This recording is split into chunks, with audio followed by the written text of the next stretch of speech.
Hi everyone, welcome back. I'm Michael Sandler, your host on Inspire Nation, along with CJ Liu from the Fired Up with CJ show. Woohoo! If you've ever wanted more passion, creativity, and happiness in your life, then do we have the show for you. Today we'll talk about finding your passion, discovering your creativity, and aligning yourself with whatever makes you shine the most, especially if your son is headed off to college. Gotcha. That's a nice tie-in. Plus, we'll talk about resurrecting bicycles, de-stressing chairs, green screen gone whoops, a visit by a baby deer, editing madness, the power of goals, and what in the world a turquoise knob has to do with anything. Yikes. So welcome back to the show, CJ. Are you ready to shine? I am ready to shine. Oh, I almost hate I to like go. how you took my frowny face and just like forced a little smile on top of it. Sorry about that. I can't go there with you today. We will make an artificially happy show no matter what here, CJ. No artificial. Authentic show. Authentic show. Woo! Well, I am authentically happy. Jessica was asking where have all my energy going from today, and it's because I've gone into extra go mode with the editing of our book, and I'm just like, let's get this done. Not done like I need to be done with it, but like I'm supercharged climbing the mountain now, and so I've got a little bit of squirrel on crack on a mission energy in me today. Oh gosh, I've seen that before. I think I've known you for now. We've been doing the show for how long? For like, is it a year or 2 years? Almost 2 years.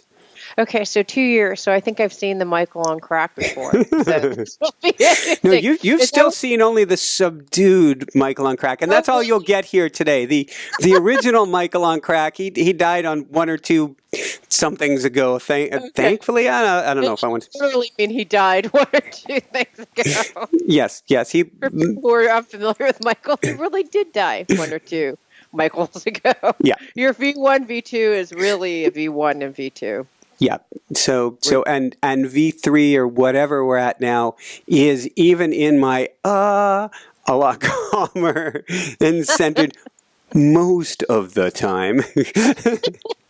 Okay, so you talk about editing madness and the power of goals. Is that part of what you're talking about, or is it something different? Yeah, editing madness is just wanting to. So we finished the writing of the book about 2 weeks ago. Mm-hmm. Oh, wow. Each morning, Congratulations. thank you. Each morning I was writing, and it got more and more interesting as my book on automatic writing became more like an automatic writing book on automatic writing. Paul Selig, eat your heart out. This is just... It's gotten really confusing, CJ, in the most beautiful way, because it's been in a semi-channeled experience, and it is the most dumbfounding, beautiful in its own way, and not de-stressing, but I don't know what the term is for it. When the book is written in co-creation, how do you edit? I have yet to figure this out.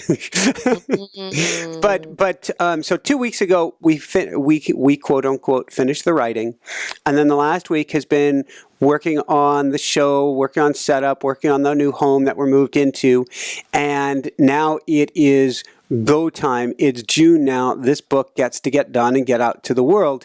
And so there are several key steps. First, I get to do a edit through. Then it goes to the professional editor. And so this morning I started a few mornings ago, but this morning really felt for some reason like this is it. We're go time. And Jessica was saying before I went on the air, which is she's like, I'm excited about this because when Michael decides he's going to do something. Right. Well, can I make a suggestion? You may go for it. I think I've mentioned this before because it's in congruence with the whole channel vibe. Mm-hmm. Is maybe take your ideal audience member and your spirit guide and a council of other folks and say, now I'm in editing this book. Tell me what kind of feedback that you have, because there's kind of, this is coming through you. And so, but then there's kind of a listener or reader perspective. And then there's what's going to sell perspective, which should be the reader's perspective. But there's lots of different perspectives, and almost imagining a spiritual council that is with you. That's kind of cool. Yeah. I think that may be I don't know. I mean, that's a generalized idea, and take it whichever form. I've done one where I've had like the future me. I've had like people that are in my council, ancestors come over, the ideal audience, various perspectives be with you in your editing phase. Could be kind of fun. This is cool. I'll try. I do the editing in automatic writing. So this morning they were trying to throw an intro on me as I'm like, wait, I was supposed to be editing here. And all of a sudden an intro is coming out. I'm like, but so I will put them into the mix and do that. It reminds me of Napoleon Hill, when people think, wow, this is really down the rabbit hole. And yes, I guess it is really down the rabbit hole. I'm out of the closet with my rabbit holedness. But Napoleon Hill, Think and Grow Rich, he had a council of elders, and that included Abraham Lincoln. It may have included Washington. It included some of the other greats from the past. And he got a lot of guidance from them, and I'm guessing in writing his books as well. So I love what you're saying. Yeah, I don't know who your guides would be, if they be ancestors or maybe the deer that came to visit you. I don't know. Stay tuned and find out. So that's editing madness. The power of goals is I'm starting to get back in shape here. And weren't you in shape already? Like what? I mean, what kind of shape do you need to be in? I've done Ironman. I've raced in Europe. I want to be in shape. Not as a not in an ego thing. There was a good description in a movie years ago called Saint Ralph about a kid who becomes a marathoner, races in Boston Marathon, and he talks about when he was in shape, he felt like he could eat mountains.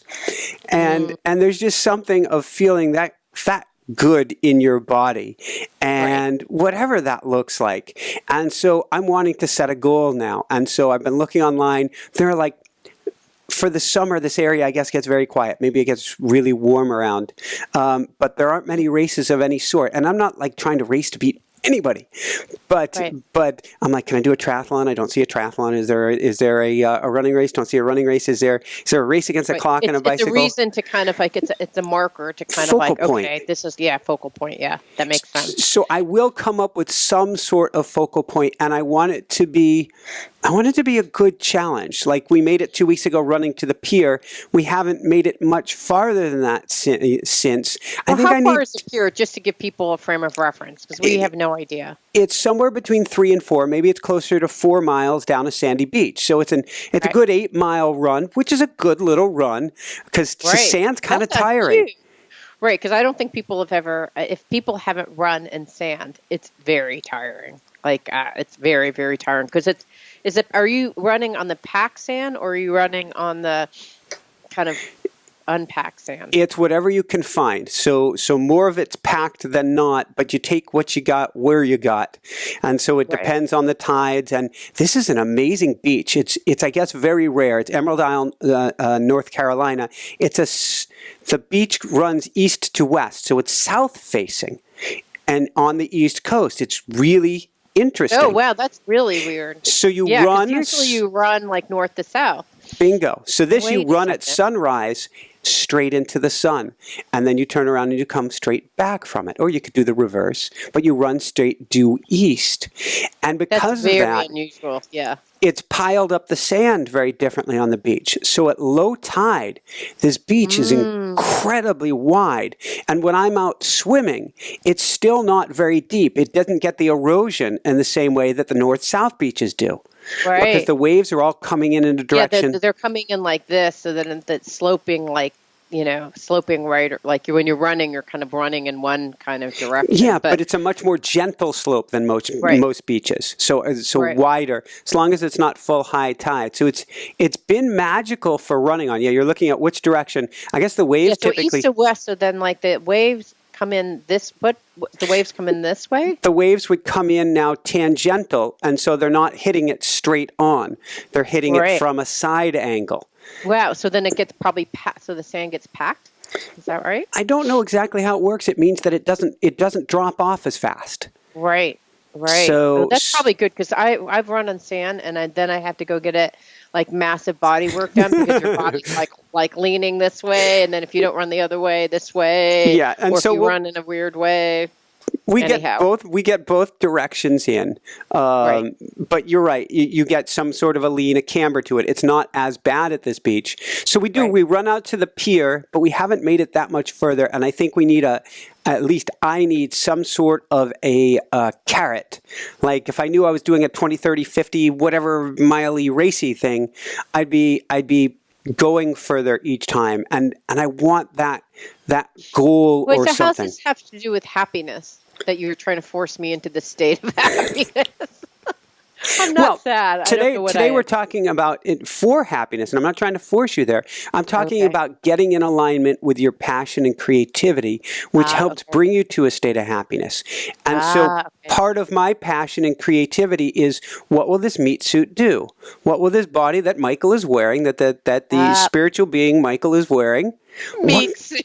What can we do with it? It's a rental body. I love it. I love it. I love it.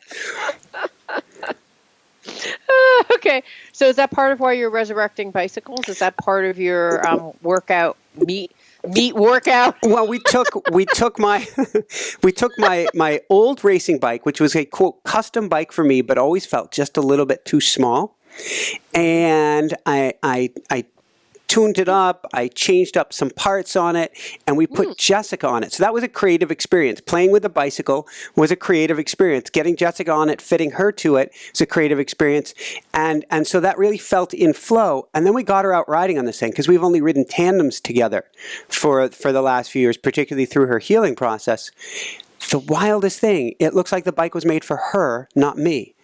Wow. Even though it was custom for me before I even met her. How tall are you and how tall is she? Because you have a height differential, which would make a huge difference on the frame. Well, CJ, that's an interesting conundrum. You see, when we are standing, I am a good 4 or 5 inches taller than her. I'm over 5'10". She's 5'6", 5'6.5". So I guess about a 4-inch difference. When we are sitting, she is taller than me.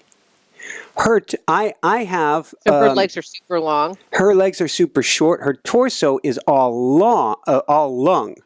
Oh, wait, okay, yeah. So her legs are short. Wait, so this part is like her really torso long. is really long. She's got amazing lungs for running or cycling or anything, and her legs have incredible turnover for sprints. I have, for some reason, I've been gifted with long legs and a short torso. And so when we sit next to each other, she is taller than me. That's fascinating. Okay, so on a bike, how could this bike be fitted for her? I asked, when I'd had this bike designed for me, I asked for it to have a very low center of gravity, so the top tube would be very low. I wanted it set back, or actually the seat tube to be set forward so that my hips are farther forward, so it's more of a running position for riding. So it uses my runner muscles more, and particularly because I had tight hips after my first accident. Right, I see. And yeah, so it's kind of crunched down, it's crunched forward. It's crunched forward and short. Because it's short, meaning for the legs is short, I had to go with an extra long seat post. Okay, so that's why perfectly for her. That's fascinating. Wow. So, and seeing her ride, and she's only been out once so far on the bike. I'm excited. We're going to go, I'll go for a swim right after this, and then we'll go for a ride later today. It sounds like we're living the good life. We are living the good life, working our tails off and living the good life. I'm so happy we're in a place of alignment now. Right. Yeah, because, what I see is the major change is the access to nature, like out your door access to nature, and then the physical capacity to be able to go out and do it, right? Because for the first couple of years in New Jersey, I mean, Jessica was just sleeping. I mean, she couldn't even get out. So now both of you are in full stride getting stronger, which you need to do to have kids, frankly. I mean, you need to be in your prime and get all your routines down, only for them to then destroy all your routines and create new ones. Oh, dear Lord. Well, we are thinking of ourselves in parental training here for sure. So and getting her into the greatest shape that we can. Yeah, that's great. Well, I'll say that when I had my first kid, actually for both of my kids, I was in really good shape. I was doing spinning classes like literally up until my delivery date. So I was actually going on a spinning class. I could literally feel the baby kicking. So I think he was my pedaling. youngest son, liked actually biking because he'd kick when I bike. Like he's just like moving his legs. I don't know what he was doing, but he was definitely kicking me when we were biking. And yeah, so I actually had, both kids up until for my first baby, it was a C-section, unexpected. I didn't know it was going to be C-section. It was. And then once you have a cut in your stomach, you think, well, for the second one, the cut's already there. Why do I want stretching happening in my nether regions and a cut? So just cut it open again. Drag the baby out. So for that, it's like a planned C-section where you go in and it's like at noon, this baby will be out. And so I did a workout from 10 to 11, and then I drove to the hospital and they got the baby out. It's like done. Wow. Yeah, but I worked up until the very end, and so it was a lot easier for me to kind of to basically after the baby's out, there's a lot of you have all this excess water. I mean, I had a situation where I walked in and my shoes fit when I walked in, and I lost so much water weight just by delivering the baby that my shoes were like clown shoes walking out. That's how much your body It's like the movie Big out. here. It was. It's like, where did I go? Everything just stretched out. You want to hear something weird, too? I was talking to these ladies, and they said, oh, best tip ever. When they go in and they're cutting around those areas, have them do a tummy tuck and like all the surgery work. I mean, like, what? And they're like, wow, plastic surgery and delivery all at once.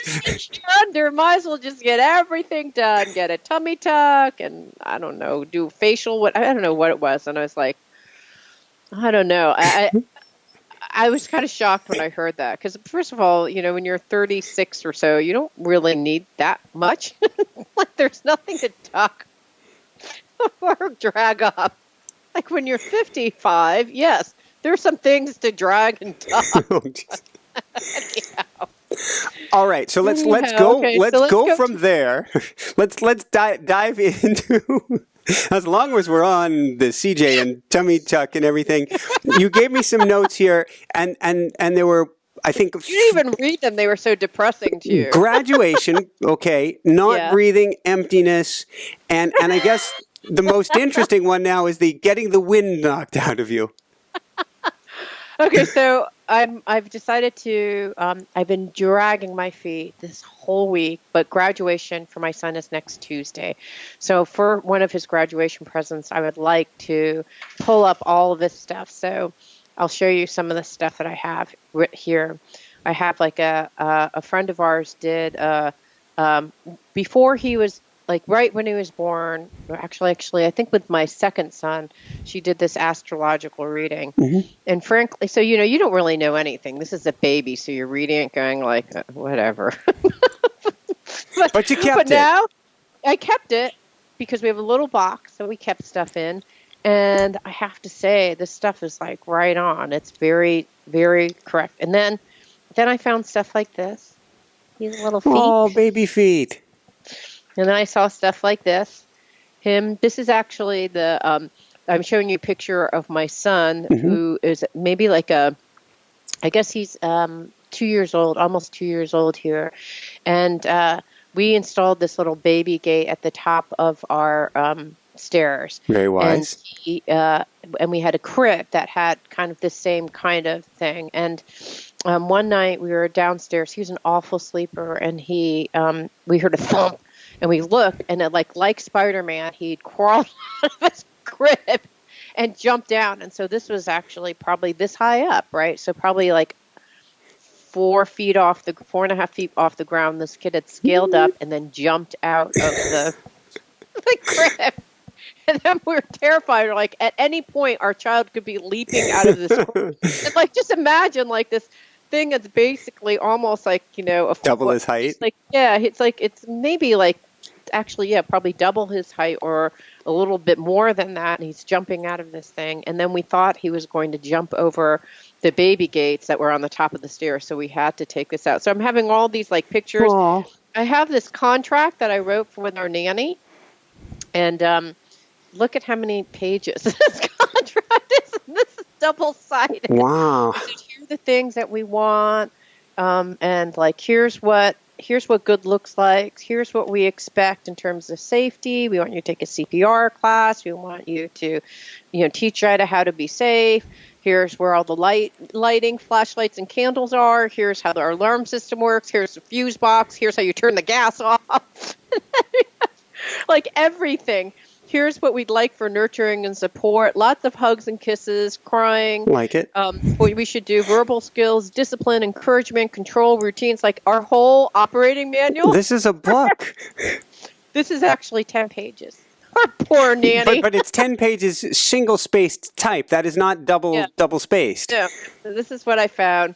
Okay, so I'm just processing all this stuff for a video, and actually for my own emotional processing. It's like you've had 18 years of your life, and you're just processing all this stuff. And then I had all these videos. When we were, you have the advantage right now when you have kids to actually phone it on your iPhone. It's so easy, you can upload it to YouTube. Well, for us, there's a VOB format, which I don't even know what it is anymore. We scanned these things probably about 6 years ago, and then before that, these videos are like, 10 years old. So it's like super ancient technology at this point. And so I'm like, oh my God, I don't even know how to play this thing. How do I convert this video? How do I upload it to YouTube? Oh, I'm just going through all of this. And I'm like looking on the web and doing all this stuff right before coming here. And I finally like pop in one, and I was like, okay, let's see if this works. And I click on it and I open, and it's the scan when you go get right when the baby is in your tummy, probably about, I think I want to say like either 3 or 5 months old, and you see the little outlines of their body, and you see their little heart beating, and you see their little hands moving in the womb. And so so I see this and I'm like, because it's so shocking, because I don't know what video is going to upload, and I look at it and I was like, so right before coming here, I had to ground myself, because I was just it's breathtaking when you see your life, the life of the first child beating, their heart beating, and, their little hands moving, like they have little hands, at 5 months, like little itty bitty hands. And I don't know, it was just so coming down here and seeing that it literally just took my breath away. And, I was saying to someone that, both of my sons, I have a very close relationship with both of them, but they're different. And with Jida, it's like, it's a karmic connection with both of them. And they both have their hands wrapped around my heart in a different way. And so this morning I was just walking and I was like, wow, graduation is on Tuesday. And then you could literally, I just felt just this deep pain. And there's and as I was thinking about it, I'm like, there is no way to avoid this. Like in some ways, the pain is just evidence for like a deep, deep, deep love that you have for a person, and just missing them.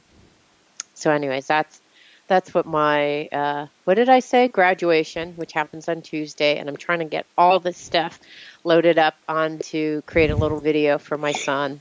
And all these memories rushing through, because there's 18 years of stories and people. And when we've brought people into our lives, like the nannies, I actually had his nanny interview him, 2 of his babysitters. But they're almost like 3 or 4 people, nannies, that have been with him. And like when we hire someone, they stay with us for life, like they're part of our family. So our nanny, who we hired 18 years ago, is still a dear friend. Wow. Our personal trainer then became someone who watched the kids and then trained them, and has been a dear friend for 5 years. Like everyone in our circle ends up being kind of dear friends. And so we called them and they did these videos, and just hearing like the archival, like, wow, that was a person who taught them Settlers of Catan, which we then played for like 3 years, or just little itty bitty things like that. were just so fun to hear. So it's just this huge, just like a redo in a short period of time of your life. So it's exciting and then just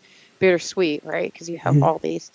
Oh, that was just such a great time. And so many positive memories and so many great, great people in their lives. They've just been super blessed, honestly. So graduation feels like the finale because it's they're graduating. And for him, he could care less. Oh, whatever, I'm graduating. But for a parent, it's when they're moving to it's truly the next phase of adulthood. This is like the baton handing off to go like, okay, I'm done. I was describing this to someone like, I've been your witness for the last 18 years. And now I'm not going to be there to witness your life anymore. I don't know what's happening with your life. You're probably going to call me, but once a week, and I'll only know like 1/100th of what's happening to you. But, I love you. Goodbye. So like just having that handoff and no longer being the witness is, I don't know if it's really sad. It's just, it's meant to be, right? Like you're not the person who witnessed you for the first 18 years is not the person to witness you for the next 18 years because that history that precedes you is a part of you, but you're moving to a different part that you will define on your own. And having a person like myself be there to kind of remind him, but then not hamstring him into like being that person, I think is, that's the new kind of insight that I got this contemplating it, is that I'm going to miss being the witness of his life, but then it's not appropriate for really me to be his witness from the next, it's not appropriate. I'm not the right person because I'll come in with too many biases and wanting to be the old way, right? So anyway. Wow. Yeah, So then if we tie it, I'm gonna go for a loose tie-in here. Okay, if we tie it to passion and creativity, you're creating, in a sense, a giant art project right now, which is part of the healing process for you and the celebration, getting in alignment with your higher self through the passion and creativity at this time. Yes. So I think that's true. And here's this morning when I was feeling like I yesterday and the day before, I was finding that I was emotional eating, and I'm on this diet. So like, I'm trying to eat healthy. So I'm eating like, edamame, which is high in fiber and not super caloric. So I'm eating like fistfuls. So it's like usually an hors d'oeuvre or a snack, but yes. It's like I'm trying to compulse, like I want to like fill the emptiness on the inside. I mean, basically when you're emotional eating, it's like you have an emotion that you haven't quite dealt with. And so instead of dealing with the emotion, you eat. So oftentimes when you're feeling a sense of emptiness, you put food down your gullet as a way to fill that emptiness. And I have I've been doing that over the last 2 days, trying to eat as many like celery and carrot sticks as I can jam down my gullet. At least it's not popcorn and chocolate, but it's still emotional eating. And then finally this morning I was like, okay, so I'm like, what are you doing? What is the emotional, what is the empty thing that you're trying to fill? And so I said, okay, I'm feeling emptiness. I know that. So I'm finally aware and conscious. I'm going to step back and say, what is this all about? And how can I change my relationship to it?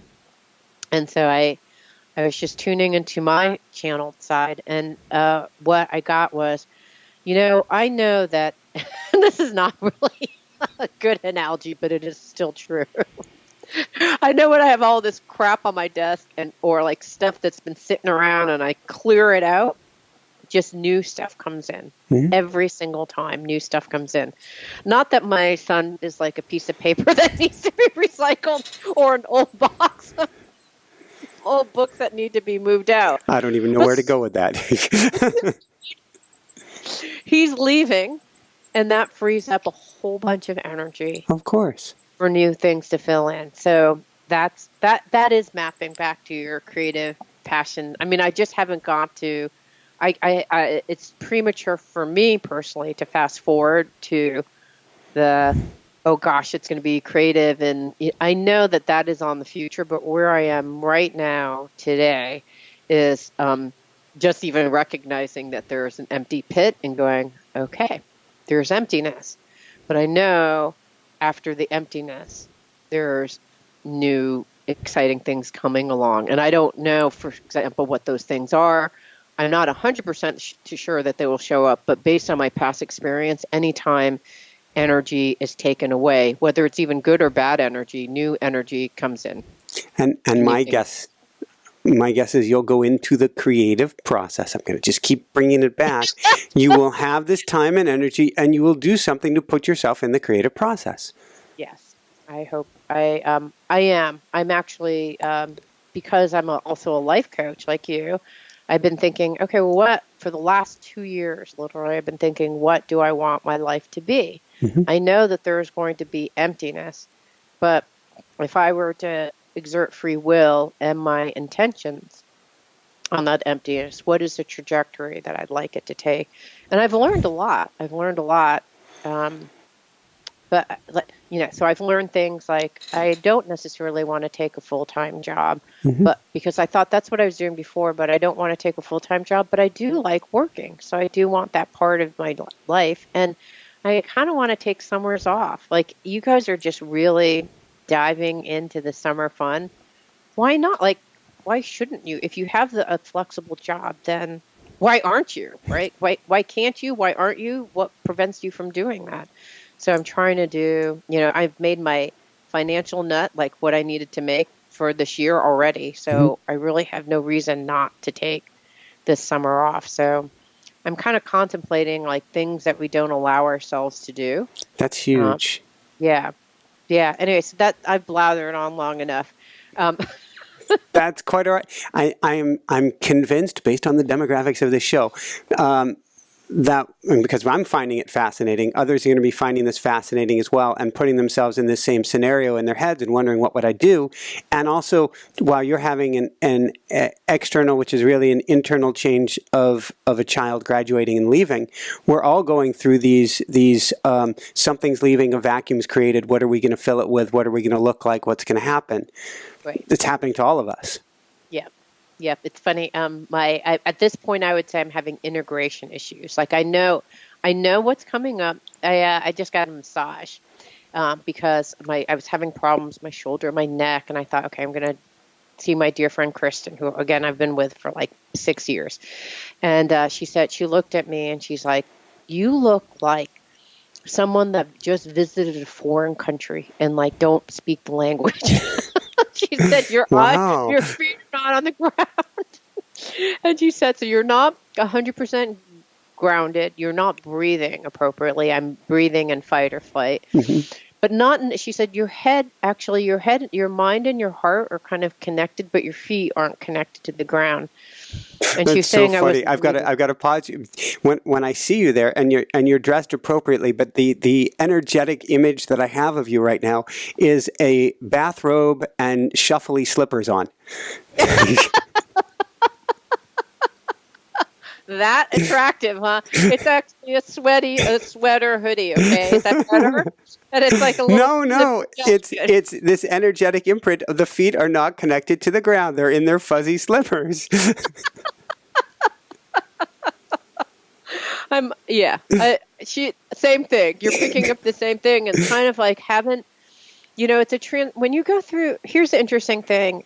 So you're moving from one thing, you can be conscious that you're going through a transition, right? Just like you're going through a transition from New Jersey to Emerald Isle.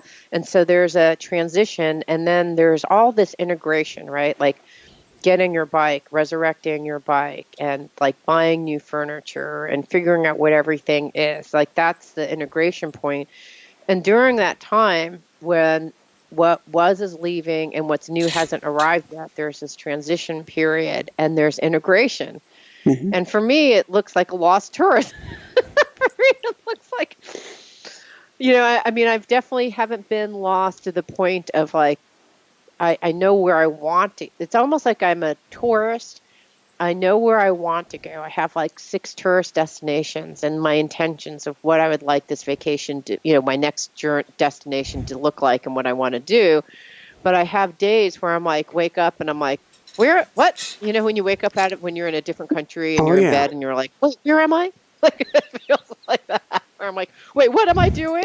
Like, there have been a couple times this week where I'm like, what day is it?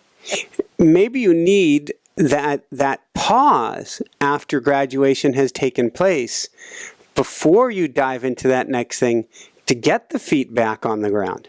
Yeah, no, I think that is it. I think that there's this guy named William Bridges. Have you ever read his stuff? Anyways, he talks about transitions, and they talk about, people, sadly, they talk about people getting divorced and divorcing their one wife and jumping into a relationship with like an affair or whatever. Mm-hmm. And it's this idea that maybe I'll jumpstart what was wrong and create something that was new. But there wasn't ever a period of transition between wife to wife, right? It's just jumping, this doesn't work, I'm going to jump from what doesn't work and then jump into something new, hoping I'm going to change my situation. I had a long-term relationship a long time before Jessica. I'm kind of snickering. I'm going, am I going to really share that? And share it. Apparently we weren't right, and I hadn't committed to marriage yet. And eventually she had enough of the situation and had an affair with a man who she later married, and she told me, do you know why I am with him? It's because he's everything that you're not. Right. And so she did the full pendulum swing without a minute break in between, which is exactly what you're describing. And more power to her. I hope she's happy in that life, but she didn't get that pause in between. Well, what they say in this book, I have no idea, and I wish the best for your girlfriend. But what they say in this book was saying ex-girlfriend, yeah, very ex. But when that happens, that when you jump from one thing, you're still the same, right? And mm-hmm. you feel like you're projecting that you want something different, and that person's going to save you and be better and all those different things, but you're still the same. So all the dynamics that you still had in this relationship carry with you here. And so if you don't actually have that pause period to go, okay, what's changed? Like, how am I going to do this differently? What did I learn from this? What did I learn from this experience? How am I going to do this differently? How did I contribute to this experience? Then, and take that pause to really and now that I thought about that, what do I want going forward? If you don't go through that pause and integration period, then oftentimes what happens is you just leap into the next thing with all the same behaviors, attitudes, and beliefs. Guess what's going to happen with the next person? You're going to relive all those things because you're bringing in, even if they're different, you're still bringing in your half, and it's going to stay the same. So I think going back to what this theme is about, right? It's about creating what it is that you want. Yeah. But there's a little integration, right? The bike doesn't fit, Jessica, right? There's how am I going to do this run? What are our new workouts? There's all these new kinds of things that you have to integrate, but pausing and saying, okay, well, we did do this, but now what do we want to do? Okay, now we're going to do this, right? You're talking about goals and writing your book and things like that. I think that there is an integration point, and oftentimes people pass through that too quickly, and then as a result, they get boomerang back into where they were before. Makes sense. I'm going to take this in a completely interesting direction. And, good. It wasn't interesting before? No, we're interested, but I'm going to tangent it right on track, if that makes any sense at all. Yeah. Jessica, we were gifted with, so we have gifted this amazing table, and we were gifted these country craft wooden chairs for our table. It's just been these miracle gifts. It's so cool. And these chairs Jessica has, she's never done this kind of woodwork before. She sanded them down. She painted them. She's giving them the kind of the de-stressed look, kind of country style, and with all island colors, turquoise, bright colors to it. And what's fun to watch, and she might disagree with me on this, is she paints a chair, she gets done with it, and she gets all frustrated and disappointed and twisted inside that it's not right. And she stands back and she looks at it, and then the next day she goes after it and paints it again. And then it's not right, and she stands back and looks at it, and she's kind of frustrated in the muck and mire of the process. I'm watching genius coming to life. It's creative process. It's creative angst. She pauses. She steps back. She doesn't know what to do. She's at least going for it again after she takes that pause. And her gears are turning. And you can see everything going on. So while it's driving her nuts on a conscious level, this is so awesome for her on the inside. And so the process, which you're going, I don't know what I'm going to do. I don't know what it's going to look like. I don't know. Right. But it's actually leading you someplace special. And whether it's the second time painting the chair or the fifth time painting the chair, it's all a process. It's all a learning. And it's just so cool to see. And that's really what we're talking about here in these transitions. Yeah. Well, it's good because what's interesting is in that scenario, you're taking the meta position. Like you can really see it for what it is, right? And it's hard because when you're going through the transition, you're like, oh, I'm glad that you were having an interesting, thoughtful thought about that, Michael, while I was getting really frustrated with like figuring out the right. I'm the biggest cheerleader, but I'm not grabbing the brush. Step back and away. No, but it's interesting because I think at a meta perspective, I can look back and say, this is what's happening. Mm-hmm. Does it make it any easier? Yes, it makes it somewhat easier. Does it make it go any faster? Like, would I like to print smiley faces on what's happening right now? Yes. But in reality, it's just literally painting smiley faces. I mean, it's like, come on. Like, you have to authentically be. That's why I feel like I'm authentically in my pajamas and a robe, and maybe I'm dressing in that way. Well, I'm a lost tourist, and I'm embracing it because there's something positive about embracing it, right? To be in the unknown, to not know, to be frustrated, like Jessica was, not knowing what the color was, but kind of like going at it over and over again until you figure out where you want to be. And you're making me think of clowns. And clowns are, to some people, they're very happy. To other people, they're the scariest guys or gals in the world because they're painting the smiley face over what may be something completely different. And that's just such a freaky juxtaposition. I think it's true. It's like, how can you, here's the thing, and here's the thing that's so fascinating because I've done all this work, right? There are moments where this morning I was getting a latte and I to my husband, I just feel sad. I really feel sad. And I said, and I'm not even sure what I feel sad about. I know it's about my son Jida, but I don't really know what else it is. And then I'm sitting there waiting for my latte and then tears are just pouring down my face. And then like 3 seconds later, I'm laughing hysterically about something, and I'm in joy and happiness, so it's literally this roller coaster. So I can feel, I think just because you're feeling the pain of loss, transition, not sure what to do-ness, right? Like in Jessica's painting, it doesn't mean that all is lost. It's the whole thing. Yeah. It doesn't mean you have to suffer. Like I'm not painting smiley faces, but I'm also not suffering either. Like the whole world isn't in a gloomy muck, Does that make sense? Like it's the whole feel pain is natural, suffering is avoidable, or whatever it is. Well, it'd be suffering is optional. Suffering is optional. And it is the classic Buddhist tenet of samsara or suffering. It is what you're doing is you've cut the attachment to the emotion. The emotion is there. We had on a guest a couple weeks ago, Jamal Yogas. He's known as the Surfing Buddha, and he was sharing a story about a like a walking Buddhist teacher, a walking Buddha, so to speak, in India that he had met, who was very, very sad that his parents, his Tibetan parents, were stuck in Tibet, and he had made it out, but he couldn't see his parents, and couldn't see his parents for over 20 years. And he would say something like, and to use his language, very, very sad, very sad. And he'd be like, well, it's okay. And he goes, no, very sad is good.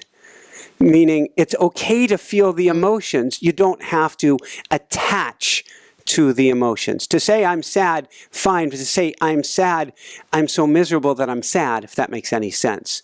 That's where we run into trouble. Yes. Yeah, where I'm like, I was crying. I was feeling sad at that moment.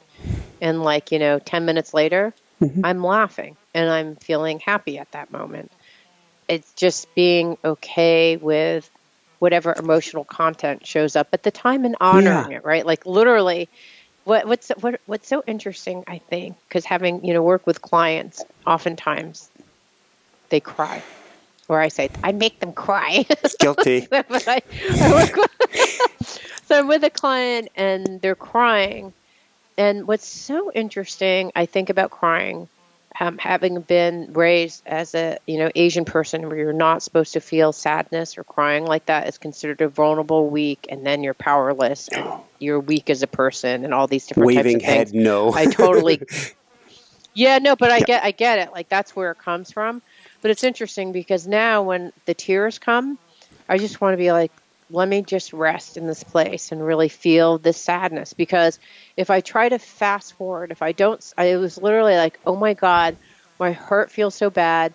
I'm like, let's walk. And then I was like, I need to sit down and just feel this sadness. Because the more I feel this sadness and honor that it's there, the better things will be. Because if I try to fast forward it, then something else will happen where it's there and it doesn't have a way to express itself. So I express it in some way that I'm maybe not happy with, like I don't know what would be the situation, but it seems unbalanced. Like you're like a mom having an emotional breakdown and hurting her child, you know what I mean? And making Jida feel guilty, which I don't want to do, but I can see it still may happen. But it's interesting, even knowing now how I've changed is I just try to sadness is coming up. I'm going to sit down and feel sad. And I do that. And then, like I said, a couple minutes later, I'm laughing. It's so powerful. And it's something that we discussed it on another show recently. When my coaching clients do cry, I consider that a breakthrough. So, and in fact, Jessica's, it sounds funny. She's trying to get me to cry. It's okay to cry, Michael. And I'm like, I know the tears are there. Although I did cry this morning before the editing process. I cried. I said, this is just getting in alignment. I know it's what I'm supposed to be doing. It's just a truth coming out of me. But when a client cries, or I see, just like Jessica, going through the creative angst right now, I want to, in a sense, say, congratulations, this is huge. This is so great for you. It is such a breakthrough. This is being where you are right now, and it is such an important part of the healing process. There was a great woman, Carla McLaren. And she has these great cards on emotions, and she talks about, anger is really just about your highest self telling you that you have high expectations, or your expectations are being met, and that you have high expectations, and to get clear about what those high expectations are, so that you can either let go of them if they're unreasonable, or embrace them and stand up for what you believe in because someone has breached something that you care dearly about. But every single one of her emotions, she views them very neutrally and converts them to a learning, like what you can learn about yourself when an emotion. And I think that that's probably one of the nicest ways to think about emotions, as just viewing them as indicators about something, about your needs, about what you want. I just did this workshop last week, It feels like it's taken me that long to recover from it because it was just so much energy spent. And someone got really mad at the end of the workshop, and I was processing. I was really mad that this person got mad, and then over time, I've been slowly getting congruent with it. And someone said to me the best thing when someone is in like a group setting and they have like a breakout statement like that, that's kind of anger charged. They said, you know what it means is that they're expressing something in the room and they have the courage to express it. And once that person expresses that anger, you'd be like, thank you, because I know at one point or another, this could have happened after the session, and a lot of the stuff that we did would unwind. But for you to actually bring that up in the session is a huge gift, because now we can bring it up and address it and tackle it here versus after the session. So that alone, just like reframing the anger as like, wow, this just is a really important thing, and I'm so glad that it got brought up. Huge game changer for me. I view all emotion, even though when I'm in the thick of it, it doesn't feel like it. I view all emotion as a positive. Yeah. All emotion. We have here in the West, we have demonized negative emotions. Maybe it's something to do with the positivity movement, even that to be anger, to be sad, to be grieving. All of these things are bad. They're neither good nor bad. They're necessary. They're requirements. Just stuff them down. They're coming back at you another way. It's not to take ownership or identification. To be sad, great. To be a sad person, not so great. So, because your emotion isn't who you are. Yeah, that's a really important distinction. Yeah, absolutely. Yeah, when you identify with that emotion to the point that it takes over all of who you are, that's when it's not super helpful.